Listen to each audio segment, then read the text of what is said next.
বিসমিল্লাহির রহমানির রহিম। আসসালামু আলাইকুম। কেমন আছেন সবাই? আশা করি ভালো আছেন। তো আজকে হইতেছে আমি মরিচ লাগাবো আর কি, মরিচের চারা রোপণ করব। মরিচের জাতটা হইতেছে নাগা ফায়ার এগ্রো ওয়ানের। আল্লাহর রহমতে যে কোম্পানির ডিলার নিছি আর কি আমি, সেই কোম্পানির। তো এগ্রো ওয়ানের এই মরিচটা সাধারণত প্রতি গাছ প্রতি আপনার 3 থেকে 4 কেজি, প্রতি গাছ প্রতি 3 থেকে 4 কেজি ফলন দিবে। তো দেখা যাক, আশা করি কতটুকু। আমার টার্গেট 2 কেজি হলে এনাফ। হ্যাঁ, তারপর দেখি বাকিটা আল্লাহর উপর কতটা হাসে আর কি। তো কোম্পানি থেকে বলা এরকম যে 2 থেকে 3 কেজি আসবে আর কি। তারপর দেখি বাকিটা কি হয়। তো মোটামুটি 4 জন মানুষ নিচ্ছি আজকে আমি। 4 জন দিয়ে দেখি শেষ করতে পারি কি না। চিন্তা ভাবনা আছে যে 4 জন দিয়ে শেষ করার আর কি। তো বাকিটা উপর আল্লাহর ইচ্ছা, দেখা যাক কি হয়। আর বৃষ্টিতে আরও বেশি সমস্যা করছে, কারণ সকালবেলা বৃষ্টি হয়েছে। বৃষ্টিতে মাটির একদম নরম হয়ে গেছে, কারণ হাল দেওয়া ছিল। প্রত্যেকটা সার দেওয়া শেষ করে এরপর আমি হাল দিয়ে প্রায় 10 দিনের মতো রাখছি আর কি। 10 দিন পরে দেন ওই যে সবুজ ঘাস হয়ে গেছে অলরেডি। তো 10 দিন পরে দেন বেড করে মরিচ লাগাবো আর কি। উচিত ছিল যে হাল দেওয়ার পরে বেড করে পলি দিয়ে ঢাইকা রাখা তারপর 7 দিন থেকে 10 দিনের ভিতরে লাগানো আর কি। তাহলে আপনার যে ইটা হইতো, গ্যাসটা হইতো আর কি, সারের কারণে ওইটার হয়ে যেত, চলে যেত, তাতে চারার কোনো ক্ষতি হতো না আর কি। কিন্তু ওইটা করতে পারিনি, এই জন্য হাল দিয়ে রেখে দিয়েছিলাম। এরপরে কাজের মানুষ পাইছি আল্লাহর রহমতে। তো এখন বেড করে সরাসরি লাগাই ফেলবো আর কি। আশা করি কোনো সমস্যা হবে না। তো মালচিং পেপার নেওয়া হয়েছে, এটা হইতেছে 3 ফিটেরটা। 3 ফিটে দেড় হাতের মতো, মানে 2 ফিট এরকম হবে আপনার বেড। আর মাঝখানে 2 হাত হইতেছে ড্রেন হবে আর কি, কারণ মাঝখানে জায়গা লাগবে ছিঁড়ার জন্য, আবার বীজ দেওয়ার জন্য। আর ড্রেনে পানি তো রাখতেই হবে, মরিচ খেত দিয়ে, তো মরিচ খেতে পানি রাখতেই হবে, নাহলে কুকড়া লেগে যাবে আর কি।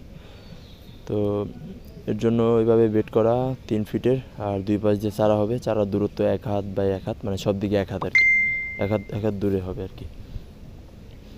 তো মালচিং পেপারটা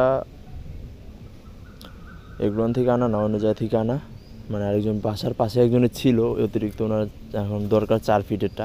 3 ফিটেরটা ওনার দরকার না, তো অযথায় 3 ফিটেরটা কী করবো, পরে ওনার কাছেই কিনছি আর কি। আমি ওটা দিয়ে কাজ করতেছি। তবে এই এগ্রোনের মালচিং পেপারটা যথেষ্ট ভালো। তারপর আমি আগে এক জায়গাতে মালচিং পেপার নিয়েছিলাম, একেবারে এটার থেকে অনেকটাই খারাপ ছিল। আর এটা আল্লাহর মধ্যে যথেষ্ট ভালো আছে আর কি। কারণ যেহেতু বাংলাদেশ দুর্নীতি আর ব্যবসার ভিতরে 2 নাম্বারই বেশি, তারপর যতটা সম্ভব দেখে করার চেষ্টা করবেন, যেই করেন আর কি। তো এখানে মোটামুটি জমি আছে আমার 20 শতাংশের মতো। 20 শতাংশে চারা প্রায় 1400 এরকম কাছাকাছি লাগিয়ে যাবে আর কি।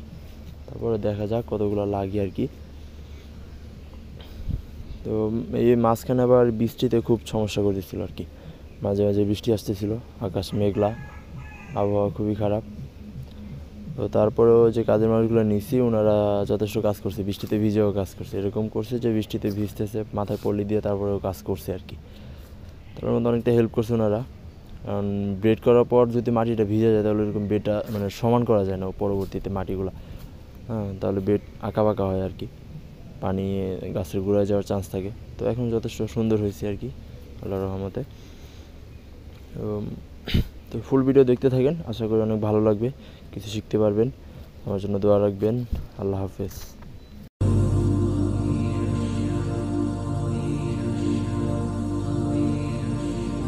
طويل الشوق يبقى في اغترابي، فقير في الحياة من الصحاب. ومن يأمنك يا دنيا الدواهي، تدوسين المصاحب بالتراب. وأعجب من مريدك وهو يدري بأنك في الورى أم العجاب.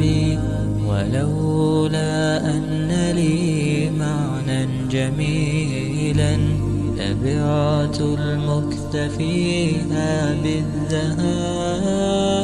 طويل الشوق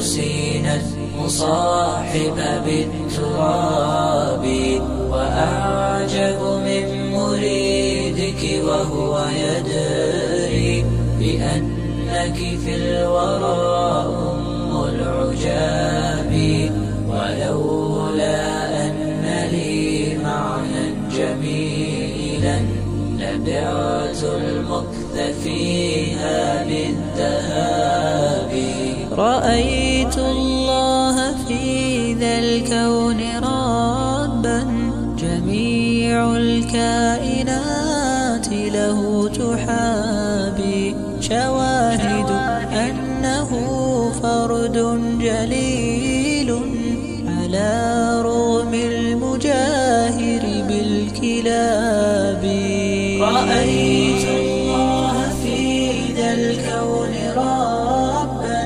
جميع الكائنات له تحابي شواهد أنه فرد جليل على رغم المجاهر بالكلاب تأمل قدرة الرحمن